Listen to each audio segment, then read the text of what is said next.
Hello, everyone, and thank you for joining the HOP Community of Practice for the fourth session that we have today. So, as everyone is coming in, if you want to go ahead and put in the chat um, a hello and where you're coming from, and we're going ahead and get started. Hey, do you want me to do this and then cue it off to you,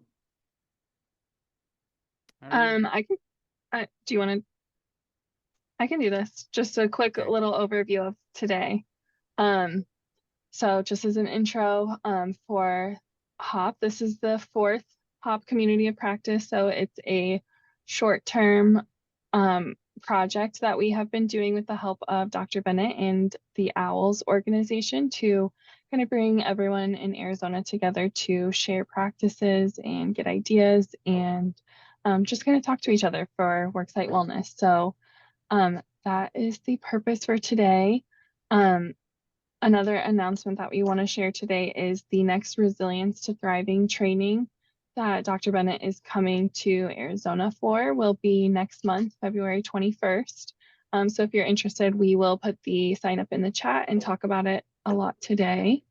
And then today we're also really thankful to have some of the trainers that came to the last training to share part of their experience with the Resilience to Thriving training and how they are using it at their work sites. So thank you again, everyone, for joining, and I'll pass it over to you, Dr. Bennett. Great. Well, this is actually for you, I believe, that you're going to give a little bit of, Uh, someone is going to give background on HOP for people who don't know about HOP. yes, Eileen, you want to go ahead? Yeah, thank you. Yeah, thank you, Irene and Dr. Bennett. Hi, everybody. My name is Eileen Sanchez. I'm the chronic disease health communicator with ADHS and also the HOP coordinator for the program. So I hope all of you by now have heard of HOP in one capacity or another. But for those of you that haven't, HOP is a statewide program for all workplaces. We help workplaces either build or recognize their worksite wellness strategies, and we use our evidence-based program, the CDC Worksite Scorecard. We offer trainings, webinars, different events throughout the year, and every fiscal year, it culminates to our awards event, which actually this year will be held in June. Save the date to be coming very, very soon, so please watch out for that. The HOP application is open. It has been open, so please make sure to check it out. If you haven't yet started the application process, and you need to attend a HOP 101 training, which is the introductory training for the application process. We do have a few trainings coming up.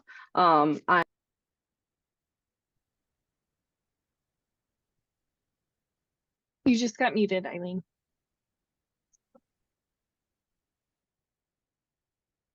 Thank you, Irene. That was fast. So we have a few HOP 101 trainings coming up. If you haven't attended one already, or maybe someone from your work site attended one and you haven't, we have an in-person one tomorrow. So if you have tomorrow free, and you're ready to go, you can still register to attend. If you have any questions about the HOP application process at all, please reach out to me or the Healthy AZ worksites at azdhs.gov. But now I'll hand it back to Dr. Bennett and Irene for the rest of this webinar. So I'm assuming there's no other updates than what we just talked about. So that's what this slide was for. The purpose of a community of practice is to provide a forum for ongoing learning, an opportunity for you to voice your concerns, issues, and needs, an opportunity to connect and learn from each other, share best practices, empower your voice individually and together. I think that's very important in the field of health promotion and wellness. Many people are working by themselves. Explore new frontiers. We've had some ideas here about what we might do next year in this area.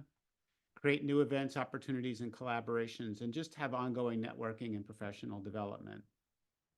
So the next Resilience and Thriving training, and you should get a note in the chat box so you can express if you have an interest in this, is February 1st deadline.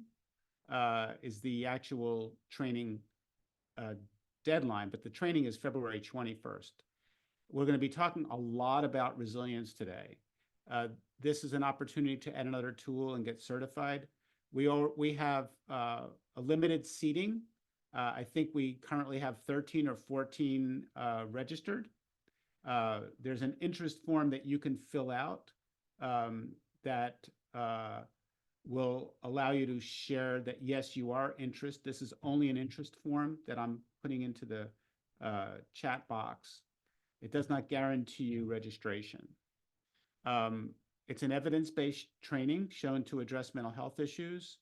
It helps HAWP expand its reach beyond the assessments that are associated with the CDC scorecard. This has been used by dozens of workplaces. In fact, everyone today will get a link to a recorded webinar last week of people who have been doing this training for a long time. It's easy to implement. It's been shown to improve employee assistance program utilization. It can be integrated with both wellness and EAP and be situated as part of a mental health burnout and retention strategy. So if you have any interest in this, you're going to be learning a lot about it from facilitators who went through the first cohort who are here today. Here's what it looks like when you go to the website where you can express interest. So we do want to ask you to put in the chat box. We want to do a breakout in a minute, but we want to get a sense of who's here today. So if you don't mind sharing in the chat box, if you offer any of the following, if you either individually or as a workplace offer stress management, either in face-to-face or lunch and learn or virtually, whether you offer resilience training face-to-face or in a lunch and learn, whether you do either of those in an online module or e-learning, some people have e-learning modules, whether you provide stress management or resilience through an app or a wearable. There are now some wearables that, for example, HeartMath, there are tools out there for that. Or in addition, do you provide anything at the organizational level? Does the organization look at doing things to address stress organizationally? So not everything is at the personal level. And then also resilience. So just in the chat box, if you don't mind just writing, yes, we offer this, and we could take a look at what you are actually doing. What do you currently offer? And if you don't mind, you can actually write, we don't do anything. So as a community of practice, we are very interested in hearing from you. So we see offer EAP counseling therapy. You're going to be offering Stress Stop. Great. I know Stress Stop very well. Offer EAP. You do have, I see people offering mobile apps, e-learning, a lot of mindfulness. So see what we can get more. And what we'd like to do, and this is going to be a brief breakout, maybe 4 or 5 minutes, and just talk about what you are currently doing. And if you're not doing anything, maybe you can learn from each other what you are doing or what you would like to do. Okay, we talk a lot. I love that from Lyle. Thank you. We talk about organizational stress, but we don't do much to reduce it. No. All right. So is everyone clear about what we're doing in the breakouts? Okay, so here we go. Irene will do that. It'll be about 4 or 5 minutes. Curtis got cut out, but you were, Curtis, do you mind finishing your sentence? Yeah, I don't know where I was actually on that. So you were talking about being a firefighter and yeah, I'm retired from that, but then yeah, so now I'm basically more of the industrial side of what Nucor Steel is. We're the steel manufacturer. So but yeah, just trying to launch this and just get it off the ground somewhat to where, I mean, the only thing we do have going is basically an EAP program. So one of the things we heard is that there's a wide range of people doing different things. Anybody want to share what they heard in terms of types of programs being offered? I'd like Lyle to share about the Happiness Project because that sounded really cool. What if I'm unhappy? I was just kidding. Yeah, basically, this came to us. We had a former vice president of academic affairs who discovered this and then handed it down to our Center for Teaching and Learning director and myself as a potential project, and we both jumped on it and thought this is pretty cool. There's actually quite a bit of research that's gone into examining the habits of happy people. So what they've been able to accumulate is a correlation between certain behavior patterns and a improved perception of inner contentment, peace, happiness, et cetera. So instead of packaging our approach as resilience to stress, we're packaging it as the Happiness Project. And it's really based on a series of 3 very short videos that examine, what happened to happiness in our present society, what happier people, what the habits are that are correlated with happier people. And then the last one is the suggestion of how to have a practical application of what those habits are and gives a little structure to it. And so we just put this into a kickoff event, some asymmetrical study, and write a SMART goal and try to engage in one habit correlated with happiness, and then a wrap-up session at the end. And the kickoff and the wrap-up are in person, ideally, although we'll accommodate some virtual participation. But that gives people a structure to engage in at least one habit that can help with their inner contentment and therefore with their resilience to stress. That's great. Great. So in this part of the presentation is just to get you all, and thanks Lyle as an example, to know that there are lots of different things that people are doing. So Lyle, if people want to get in touch with you, can you provide your email in the chat box or if they want to follow up with you? Sure.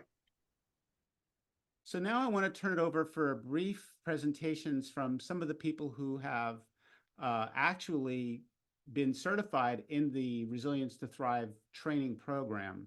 I think we have with us today Michelle, Diana, Lisa, and Hannah. And I want to just say that what you're seeing here are the pre and post results of the 6 individuals who received the Resilience to Thrive training program this past summer and have since gone ahead and delivered the training here. This is to a total of 60 participants. And before they talk, and each will talk for just a minute each, minute or 2 minutes on their experience. As you can see here, there were significant improvements in, I know my own early warning signs for stress. You can just go across the frame here and you'll see I am confident I can recognize these signs. It is important for me to slow down. I'm confident about being able to evaluate my stressors. I can recognize when I'm engaging in unhealthy coping and correct the situation. That's a real important one. Having a healthy lifestyle associated with coping, knowing the signs of not coping well, and more on and on. You can see that the reason this is so detailed is that we take a cognitive behavioral approach and we're giving people skills so that they can recognize when things are going wrong and then correct them. So with that, I'm going to turn it over to, let's start with Michelle, and she'll share with you her own experience of being a certified facilitator. Hi, Michelle. Hey, thank you. Actually, it's hard because I've only done my one class that got me my certification credit, and I haven't been able to do it after that. But Diana and I and Teresa, one of our other colleagues, have actually put together a proposal to start helping other workforces do very similar work. So we're hoping on the horizon there's more opportunity to come. But just I wanted to really share why I went through this training and what I found afterwards valuable. And so being in health education and wellness for as long as I can remember, one of the biggest things we always do is we always teach techniques and stress management and those kinds of things. But what we don't always teach is how our brain responds to those techniques and how to kind of rethink how we behave and how we handle or manage stress. And so that was one of my biggest pieces of my why on this, is just that whole opportunity to rethink what it means. And then be able to kind of help people in their own realm meet that opportunity, like how they think about stress, how they portray their stress, how they manage their stress, but how do they, where's that brain connection? And so that's really my why of doing this course, and what I hope that I can help facilitate with others is just rethinking their thought process, I guess is the best way to put it. So I will let whomever's next go. Thank you, Michelle. Diana. Hi, everyone. Yeah, thank you. So like Michelle said, I've done one, but it was a pretty interesting one. It was virtual and in person, so it was a hybrid. And there were 19, and a few of them were in the Philippines. It was a financial institution that had Philippine had workers in the Philippines. So it was a very interesting cultural mix. But what I really loved about it, and I'm going to go off on what Michelle was saying about her why, I've experienced many different cultures being within a team or leading teams. And I think that within your team, there's such an opportunity to improve your own personal well-being through being resilient and learning about how to manage your stress. And like Michelle said, how your brain works. So the results came in, and the feedback that I received from the folks that took it, and including the president, was it was very important that the team was aware of each other, and that the president was aware what her team was feeling and going through. And there was a very personal connection made through a lot of the I guess steps that we go through in the training, the quotes, the personal quotes. And then the fun part of it was they had this music. They all had to share a song that they enjoyed about their resilience. And then we put together a playlist, and every Friday they play this playlist at their workplace. So it generated quite a few positive things in addition to what we were aiming for. So those are my experiences. Thanks, Diana. Lisa. All right. Hello, everyone. So I love listening to Michelle and Diana because they give me new ideas. But like them, I've done my one class. I did it with my wellness group, and it happened to also have my boss and the director of HR in it, which ended up being very beneficial because they actually liked it. So I got the go ahead to use it this year. And really what I'm trying to do with it is integrate it into all the other things that we're doing at City of Chandler, because I hate offering a standalone course and then there's nothing that kind of relates to it. So I have plans to make it a part of the new supervisor training, because I want to do something that's specifically wellness for managers, that's for them, not how they can help their teams, but how they can help them, because they kind of get put in the middle all the time. And one thing I really liked about this training is Joel and his team have allowed us and enabled and encouraged us to make it our own. So yes, you have the slides and you have all the content, but you can really make it your own voice and adjust it to your own teams as you learn from them. So even the presentation I had before, I'm now changing it again to how I'm going to use it again. So I'm thrilled to have this because I think it's one other part of what we offer, so it can just enhance things and get us so that people don't look at resiliency and mindfulness and stress management as separate from everything else they do. Beautiful. Thank you, Lisa. And Yeah. Hannah. Hi. Well, I did the training twice, actually. I did one in November virtually and then another one this morning. So I just basically came back from one. The first one went really great, and I actually loved that, similar to what Lisa was sharing, that it coincided with another thing that happened at the city. We just in October had our what do you call it, peer support program that we rolled out.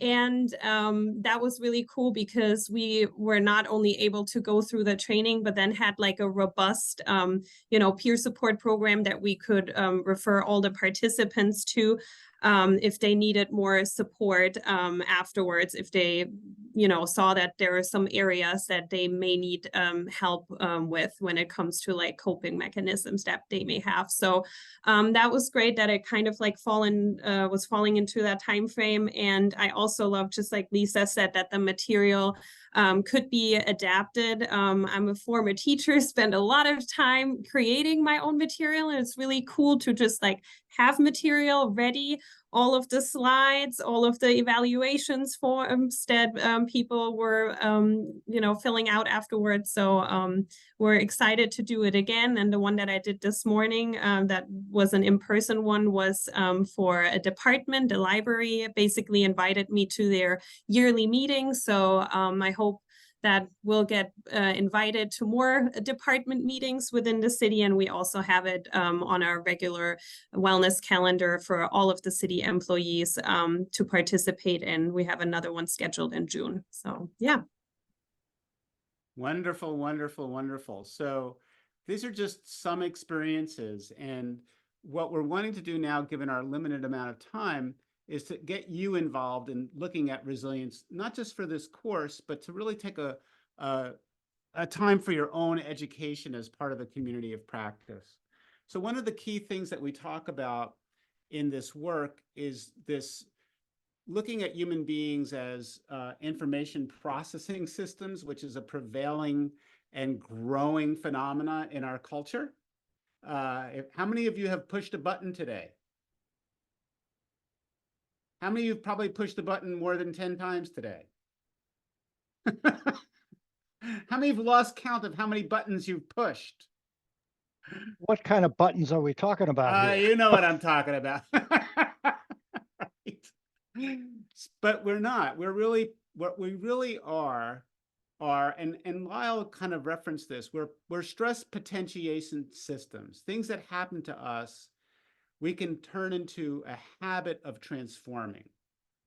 And that's a lot of what we're talking about, is how do you bring out the potential of stress that you're faced with and not be just an automaton in life. So what we want to talk about is the ability to bring out the positive potential of any stressor. And so there are different types of stressors, or maybe, Lyle, you're right, buttons that get pushed when we're under our triggers that cause us to feel these experiences of strain. A core theme in this work is an arrow can only be shot by pulling it backward. When life is dragging you back with difficulties, it means it's going to launch you into something great. So just focus and keep aiming. This is a core idea. And what that means is you feel the stress, you see the potential. So we're changing our mindset. Okay, what's happening here? And all of us do this. And we've been doing it for all of our lives. Okay, how can I deal with this situation and maybe get more out of it and not succumb to it, not be a victim? But in order to do that, you have to evaluate what's going on. It helps to have a healthy lifestyle, and it helps to have tools that allow you to craft your environment in a way that transforms the stress. We are not victims. And then we learn how to move from coping to resilience to thriving. So the whole idea of this training is to give people skills so that they can have a healthy lifestyle, learn how to deal with the stress, and move beyond just coping to a higher level of functioning. So a lot of this is based on our book, which everyone gets in the training, the Raw Coping Power book, which basically says that we all have an innate capacity to cope with stress. It's innate, it's inborn, it's hardwired. We wouldn't be here if we didn't have this. Now, resilience is often misunderstood because it's not just a landing pad for stress. It's not just what happens after stress. It's also how we process the stress to learn from it. And that's the core premise of this work, of any good training in resilience or stress management. It's not just coping, but learning. So what we want to do is recognize that we already know this, and we're going to launch a poll here. And Diana mentioned the songs. We do resilience songs, but we also do resilience quotes. So which one of these is your favorite resilience quote? We're going to, I think, Irene, we're going to launch a poll, and we're going to see what people say. And if you have another one you want to add into the chat box, which one would you put in? And we'll see what. Now, I always joke on this one because I've heard from working with veterans that when life hands you lemons, you just set them on fire.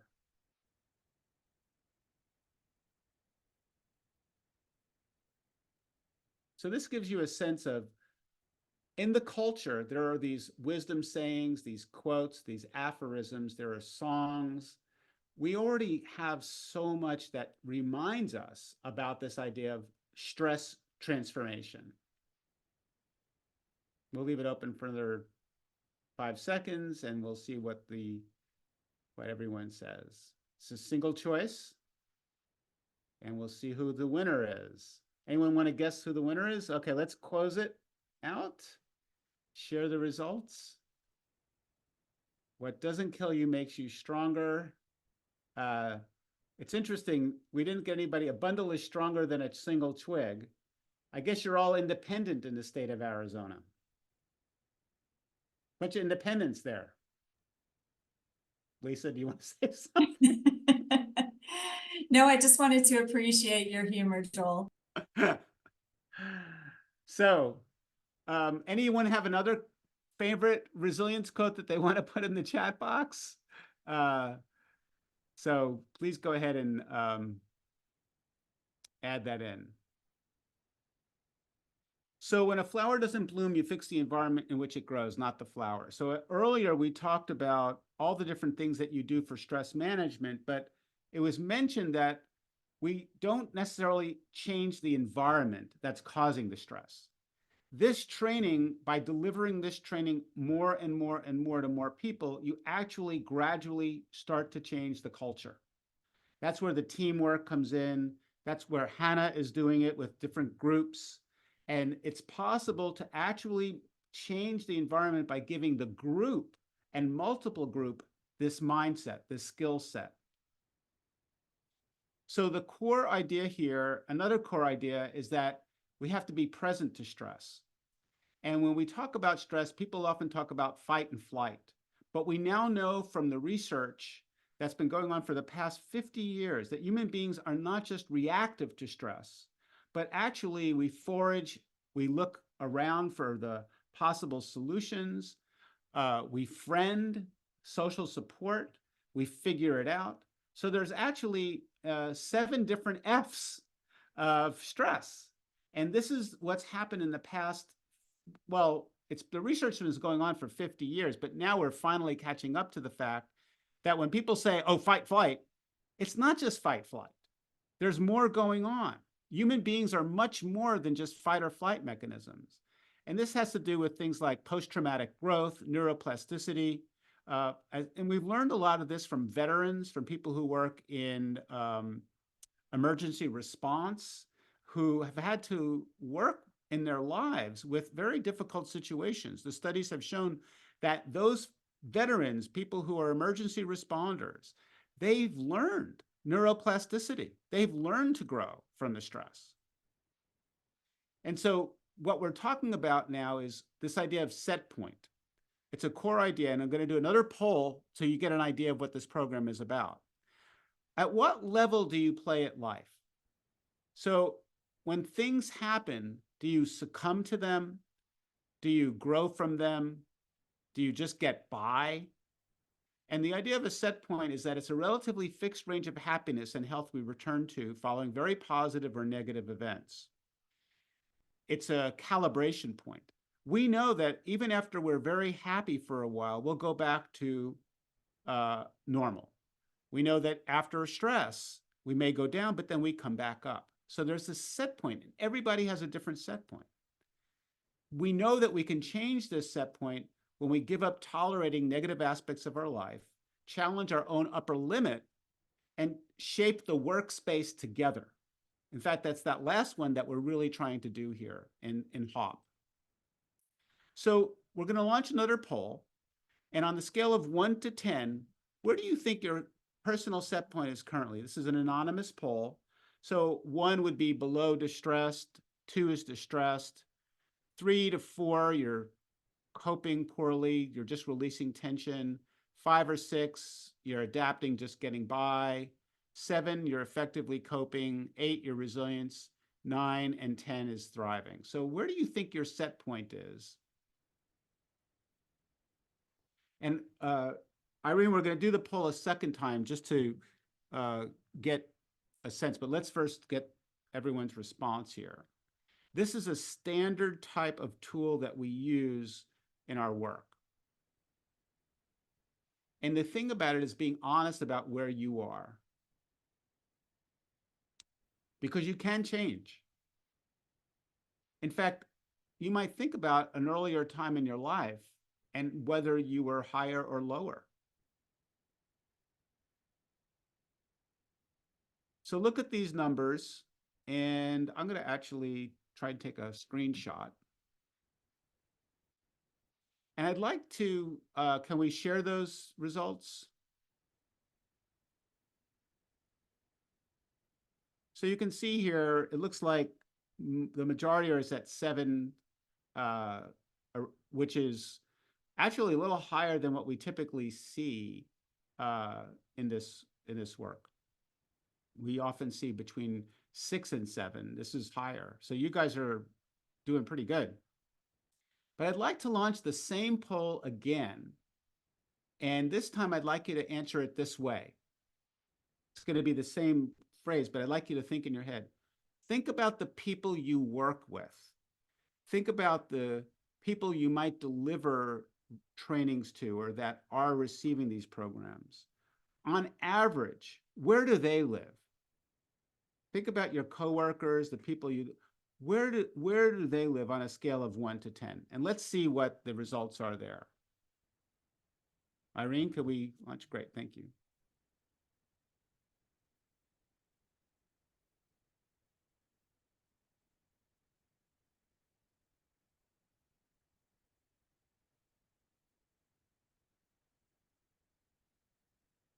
How are we doing, Irene? Are we having the same number of response?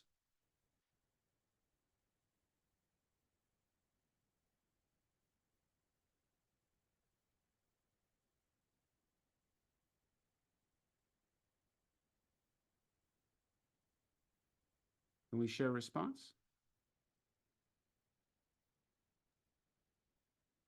Can you see them? I can't see him. Maybe me. Yeah, I can see them. Okay. Can you show them again? Maybe just share it one more time and maybe I could. Well, what does it say actually? What's the high? For those who can see it, you can tell me what it says. Yeah, the highest is about 5. There's 6 for 5, and 4 is just right behind it. So 4 and 5. There's a couple of 2s and a couple of 8s, a couple of 6s, but 4 and 5 is the majority.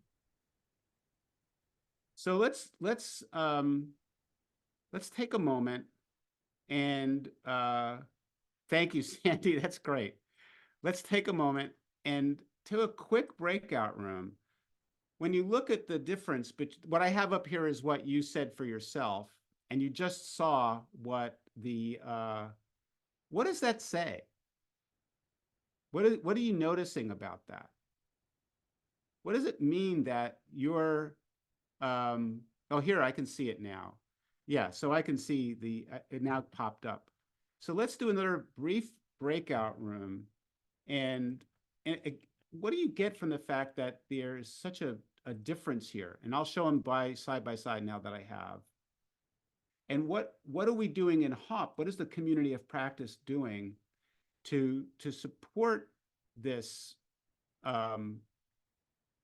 work for the people who need it? So there they are side by side. On the left is your response, and on the right is your perception of the people you're working with and providing. So Irene, let's take 5 minutes and people just talk about what comes to mind as you reflect on these differences. Just briefly, as far as like on the health and wellness and on the department side, I'm trying to implement some tools that were very effective for us on the fire department, even though kind of the culture is a little bit different as far as our exposures to different things, but deep down we're still human beings and we still have stuff that we need to kind of offload. And it may not be as far as the trauma and those types of things that we were exposed to as far as on the fire side, but it's different. It's just different here. So that's where I'm trying to just get a little bit grounded and trying to implement some stuff here that would work.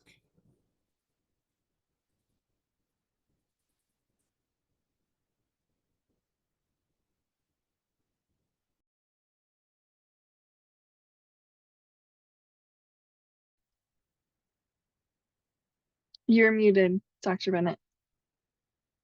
Sorry, you guys are talking. I don't think you needed to hear from me, but what did you guys hear? What did you want to share that you heard? Any insights or thoughts? Aldrich, do you want to repeat what you said in our group? Because I think it was a great question to ponder as we go through this and a reminder. I mean, I can try to repeat what I said. I think my question was how much of the fact that what we rate our set points is a bias due to our fields in comparison to how we rate other people, something that we rate them lower because we believe ourselves to be better, well equipped with, I guess, the resources we have compared to others not using them or not being available to them when it's just a bias.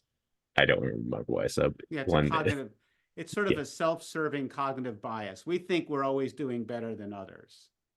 That's the research shows that. Ron, yeah, so I want to make sure everyone gets a chance. Rhonda, you have your hand raised. So in our group, well, I specifically said that I have, or we, my wellness committee, we have more work to do to help our employees with self-care, coping, resilience. You know, I work with transit operators and it's very stressful work. So anything we can do to help them, for the better. So, and then someone else said that if we can, you know, HAWP can help with connections, what works, what doesn't work. Education is helpful. And then just knowing that things can change, in essence, get better the next day, or, you know, so. People Yeah, can well, I learn hope, that. please sign up, show interest for the training, you know, that's a tool that that's helpful for that. We heard that it's hard to know what some people said it's hard to know what our coworkers are really going through in some workplaces. People have like a stoic or, you know, kind of like chin up, barrel through, whereas other cultures, people might be more open. So the antidote to that is to do focus groups, to ask people, you know, got their supervisors together and said, what's causing you stress? And have a conversation, which is actually part of the training. The other thing I want to share quickly before we jump is that the question's an important one for those of you in wellness who have a wellness committee, are practicing wellness. I think it's very important to cultivate our gut sense of what's going on, even though we might be biased. Thank you, Aldridge. It's good to like, what do you really think is going on? Because they're the people you're serving. And you can do that exercise with your colleagues. You can do the same thing. You'll get these slides and you can have them first rate themselves and then rate what they think everybody else is doing. And you'll see automatically the bias. And that could be a great conversation starter. The other thing I want to share and I'm going to go back here, is that I really believe that we as wellness practitioners can, and I want to make sure we have enough time at the end for questions, that we can cultivate this ability to see the potential of things by going with our intuition, by going with our gut sense, by taking some time to reflect on what's going on in the environment, and to do it with this attitude of looking at stress, looking at resilience as a launching pad instead of a landing pad, to make the effort to raise your set point. Because just how we know from all of the work in quantum physics that the world is what we make it. What we perceive is what's true. And so don't underestimate the power of your perception and your intuition, and to use the training tools to help you with that. Because the truth is, we are feeling nervous systems. We pick up a lot more information through our nervous system than we are trained to recognize. And so there's a process here that you're going to be going through, because we're all experiencing stress all the time. The people you're working with and serving are experiencing stress all the time. In wellness, though, to a certain extent, we have to be a little bit higher, you're right? So like we can see the trees. And so I want to remind you that there's an incredible amount that we now know about the emotional brain and about the the cardiovascular relationship between the cardiovascular system and the nervous system, and polyvagal theory. And the point of all of this is that we are, as human beings, able to create new environments. When stress happens, we basically know something is off, that there's an oscillation between all the different systems in our body. Something's not right. It's important to know that and to honor that and to share about it and to speak up about it. And because what's true is that these systems that we talked about earlier, they are who we are. And every one of we now know from these different research models on neurological models, Jaak Panksepp's animal model, Stephen Porges' polyvagal model, Richie Davidson's corticolimbic model, that there is a mechanism inside of us that is not just about fear and reaction, but also care and nurturance and self-regulation and social engagement. And more than that, social intuition, sensitivity to context, self-awareness. This is what wellness is about. So I just want to end by saying that the work of resilience to thriving is so powerful because it brings us to higher levels of human functioning. It helps us see the future in a new way, and not just, Pollyannish rainbows and flowers, This is real. This is real. And so the reason I have these brain correlates is to tell you this is who we are. We are wired for thriving. We are wired to flourish. And so I want you to remember that the work that you're doing is awesome work, and the experience of awe that you get from being in the work that you're doing, make sure you nourish yourself with that. So I know our time is running out, but I wanted to make sure we took some time to that simple exercise. What level is your set point? What is the level of other set points? Is an intuitive process that I encourage you to do every day, and to work with each other, because you can raise the set point of not just an individual, but an organization. So questions and answers before we jump off, and I'll let you guys remind of the upcoming training. Irene or anyone, comments, questions?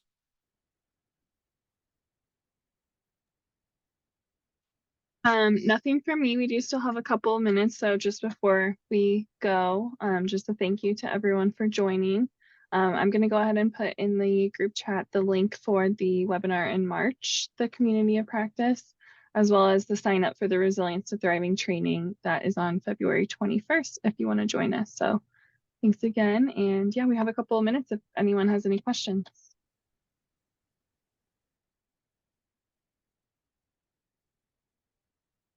Can you raise the set point of the people around you?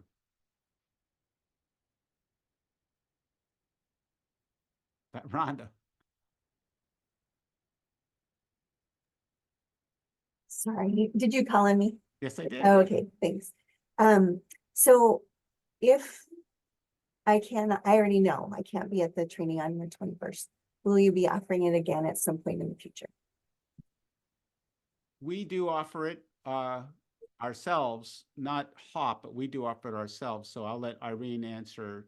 Will there be another possibility through HAWP? Potentially, that would be a question for Eileen. Unfortunately, this is the second one of this project, and that's the only one we had planned for now. But yeah, like Dr. Bennett said, he offers it. I think you offer it also through the National Wellness Institute. But Eileen, I don't know if you have any plans to continue. Yeah, thank you for your question. So Irene said it best. As of now, you know, it would be great if we can do something like this again in the future. As of now, this is the second training, the second and last training that's offered via this project. And when it ends, there's nothing on the schedule about it continuing. But you know, we do hope to either continue this or bring something like this in the future, and we'll of course keep everybody updated. Great. Please take a moment to, yeah, Rhonda, you can reach out to me anytime too. So please take a minute to answer this quick poll.